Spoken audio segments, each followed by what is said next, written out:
नमस्कार विद्यार्थी मित्रांनो, सहज अध्ययनमध्ये तुमचं स्वागत आहे। आज आपण सराव संच 5.2 सोडवणार आहोत।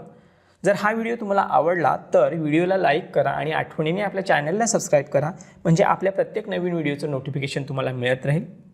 तसेच ह्या व्हिडिओला तुम्ही तुमच्या इतर मित्रमैत्रिणींसोबत शेअर करा, म्हणजे त्यांना देखील आपल्या व्हिडिओचा फायदा होईल। ह्या प्रकरणातील बाकीचे प्रश्न देखील आपण सोडवलेले आहेत, त्या सर्वांची लिंक तुम्हाला खाली डिस्क्रिप्शनमध्ये मिळेल। त्या लिंकवर क्लिक करून तुम्ही बाकीचे व्हिडिओ देखील पाहू शकता।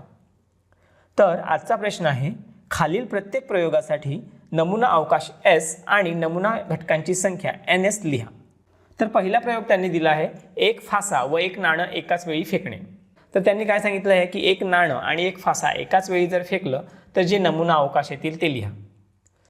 तर बघा, आपण फासा आणि नाणं एकाच वेळी जर फेकलं तर काय येईल? फाशाला एकूण 6 बाजू असतात आणि 6 बाजूंवर 1 2 3 4 5 6 असे प्रत्येक बाजूवर 1 या पद्धतीने 6 बिंदू असतात। तर नाण्याला 2 बाजू असतात, छापा आणि काटा, हेड आणि टेल। तर फासा आणि नाणे एकाच वेळी जर फेकलं तर फाशाच्या 6 बाजूंपैकी कोणतीही एक बाजू वर येऊ शकते आणि नाण्याच्या 2 बाजूंपैकी कोणतीही एक बाजू येऊ शकते। तर समजा आपण दोन्ही एकाच वेळी फेकलं तर फाशाची एक बाजू आली आणि नाण्याचा छापा आला, हेड आला, तर काय होईल? 1H म्हणून ते आपण लिहून घेऊया।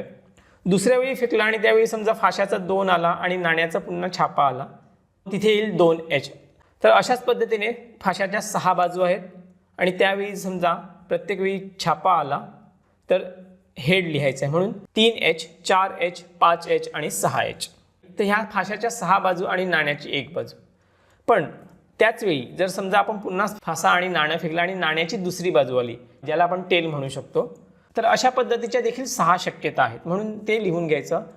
1T 2T 3T 4T आणि 5T 6T।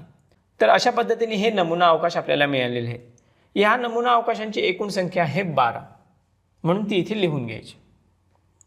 आता पुढे दुसरा प्रश्न आहे, 2 3 5 ह्या अंकांपासून अंकांची पुनरावृत्ती न करता 2 अंकी संख्या तयार करणे। तर त्यांनी काय सांगितलं आहे, 2 3 आणि 5 हे 3 अंक दिले आहेत आणि त्यातील अंकांची पुनरावृत्ती न करता म्हणजे डुप्लिकेशन न करता 2 अंकी संख्या तयार करा। म्हणून इथे लिहून घ्या नमुना अवकाश S बरोबर। तर बघा, इथे आपण 2 ही संख्या दशक स्थानी ठेवली तर कोणत्या संख्या तयार होतील? तर बघा, इथे 22 तयार होऊ शकते, पण 22 आपण बनवायची नाही, कारण की त्यांनी सांगितलेलं आहे की अंकांची पुनरावृत्ती करायची नाही। त्यामुळे पहिली संख्या बनेल 23, त्याचनुसार दुसरी संख्या बनेल 25। आता आपण 3 हा अंक दशक स्थानी ठेवूयात, त्यामुळे 3 वरून पहिली संख्या बनेल 32 आणि दुसरी संख्या बनेल 35। त्याच पद्धतीने आता आपण 5 ही संख्या दशक स्थानी ठेवू आणि त्यावरून संख्या बनवू, तर पहिली संख्या बनेल 52 आणि दुसरी संख्या बनेल 53।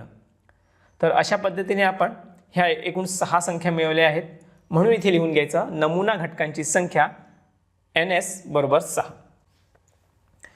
आता पुढचा प्रश्न पहा, त्यांनी काय सांगितलं आहे की 6 रंगाच्या तबकडीवरील बाण फिरवल्यास तो कोणत्या रंगावर स्थिर होतो ते पाहणे। इकडे आपल्याला एक सर्कल दिलेला आहे, डिस्क म्हणूया आपण त्याला, आणि त्याच्यावर 6 रंगांची नावं लिहिलेली आहेत, लाल, केशरी, पिवळा, निळा, हिरवा, जांभळा, आणि त्यावर एक बाण आहे आणि त्यांनी सांगितलं की हा जो बाण फिरवला आणि तो कोणत्या रंगावर थांबेल ते सांगा। तर बघा, हा जो बाण आहे तो फिरवला तर ह्यापैकी कोणत्याही रंगावर तो थांबू शकतो, त्यामुळे प्रत्येक रंग हा एक आपली शक्यता आहे, म्हणून ते सर्व रंग इथे लिहून घ्यायचे। म्हणून लिहून घ्या नमुना अवकाश S बरोबर लाल, केशरी, पिवळा, निळा, हिरवा, जांभळा। हे एकूण 6 रंग आहेत, म्हणून नमुना घटकांची संख्या बरोबर 6। आता पुढचा प्रश्न पहा, वर्ष 2019च्या मार्च महिन्यातील 5च्या पटीत येणाऱ्या संख्येचा वार मिळवणे। आणि आपल्याला एक मार्च 2019चं कॅलेंडर दिलेलं आहे।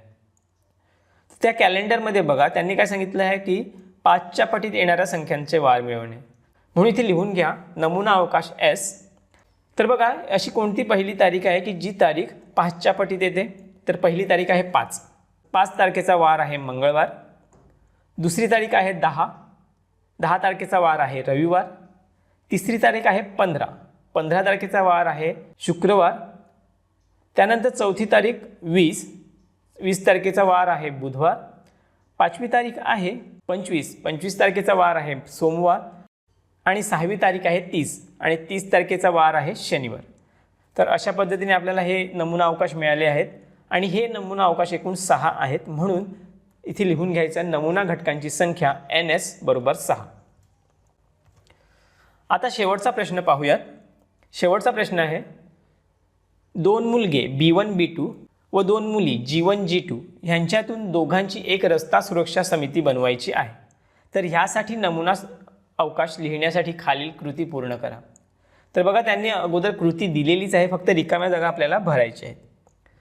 तर पहिलंच त्यांनी सांगितलं आहे की 2 मुलांची समिती.